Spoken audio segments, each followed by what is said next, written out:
Okay, okay. Anyway, magandang morning po sa atin lahat. Sa ngayon po ay meron po tayong bisita na si Kuya Roland Villanueva. Para po sa mga viewer natin sa YouTube, yan po, at nakikilala ko siya, si Roland Villanueva ng Candelaria, Quezon. Okay. Boss, ayan, naka-YouTube pa rin tayo. Pinadala nyo po ay 3AU na Kuya Roland.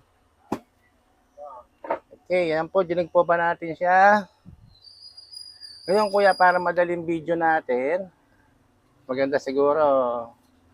Ang dami ko napansin na ICM mo, maliban pa sa loob, meron ka pang dalawa. Ah, ganon.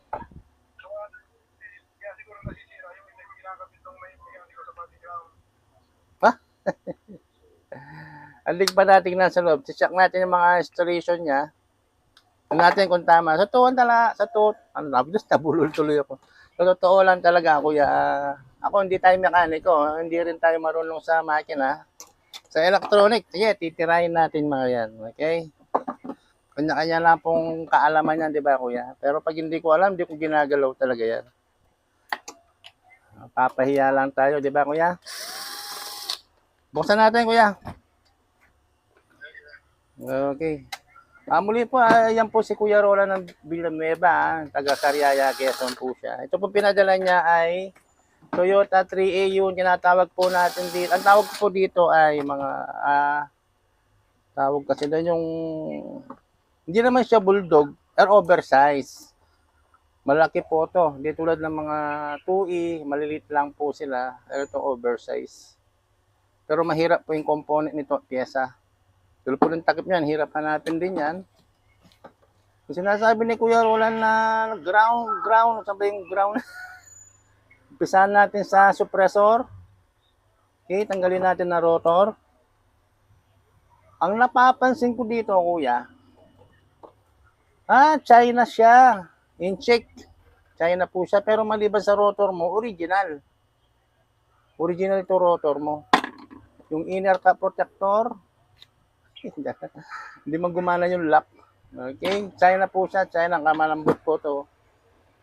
Ang original po, mga kapal.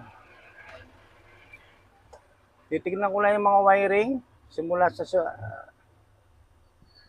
sa RPM, pulser sender connector, positive negative sa coil. Tama naman kuya. Tama siya. Ang tanong, hanapin natin yung problema.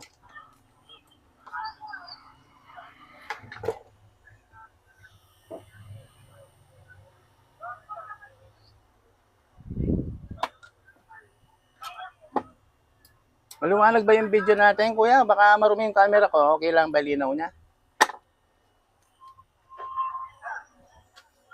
Hindi nasagot si kuya. Anyway, umpisan na po natin, boss, ha? I-analyze natin siya, diagnose natin. Mas maganda kung mag-disconnect tayo. Iba ya. So napapansin ko, nakatatlong ICM si Kuya Roland. Sa tatlong ICM, magka-problema siya. Talo-talo, ibig sabihin, sira ba to? Imposibleng sira lahat ng ICM mo. Malamang hindi lang natumbok ang problema nito. Hindi pwedeng talo-talo, hindi gagana. Hindi lang po ganun mga pyesa.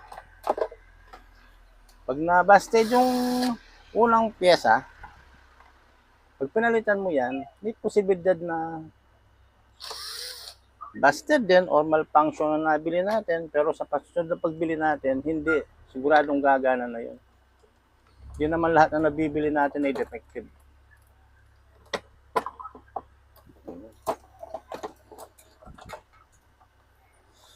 Umpisahan na natin kuya. Umpisahan natin sa pulser sender. Connect tayo sa Toyota. Kunin natin ang white. Connect natin sa negative. Kunin natin yung isa. Okay ka lang dyan, kuya? Kikita mo? Okay. Ngayon, kuya, pag pinihit natin yan, pag pinihit ko yan,